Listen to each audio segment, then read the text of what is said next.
My own personal view is that sustainable leadership over the coming decades is not necessarily going to be about coming up with the right answers.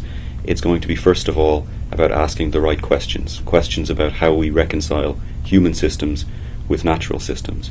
And more than anything else, I think it's going to be about empowering other people to lead. Especially in the context of Asia and in the work of the Asian Development Bank, there are so many important partnerships in this region for this transition to sustainable development. Partnerships between different governments, national governments, local governments as well, partnerships with civil society, and also involving the private sector.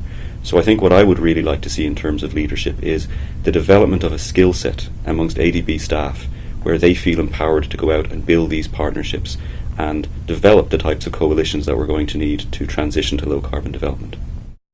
So I think the first key message that I want to try and share today is to help people recognize that climate change is real, the science is unequivocal, the trends are accelerating, and that this is truly human-induced. I think we need to start the week with that common understanding. The second thing I'd like people to understand is that what we're talking about here is possibly the most ambitious undertaking in human history. We're talking about transitioning to a low-carbon economy at a time when the financial and fiscal constraints around the globe are quite severe. So getting from where we are now to where we need to be in the next 2 decades is going to be extremely challenging, and we need to be up for that challenge. But in being ready for that challenge, we need to recognize that there are many, many good examples out there already throughout the region that can provide a guide as to how we can get there. And I think it's important to understand that. Third message I'd like people to grapple with this week is that vulnerability is not just about exposure to a risk.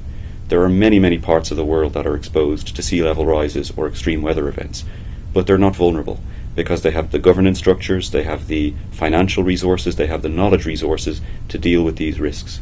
That's very different to parts of this region that don't have those resources and adaptive capacity. So one of the things I would like people to take away from this learning this week is that we must work on building people's capacity and resources to deal with those risks, and that means understanding that certain parts of the population are more vulnerable than others and really need interventions more urgently than others.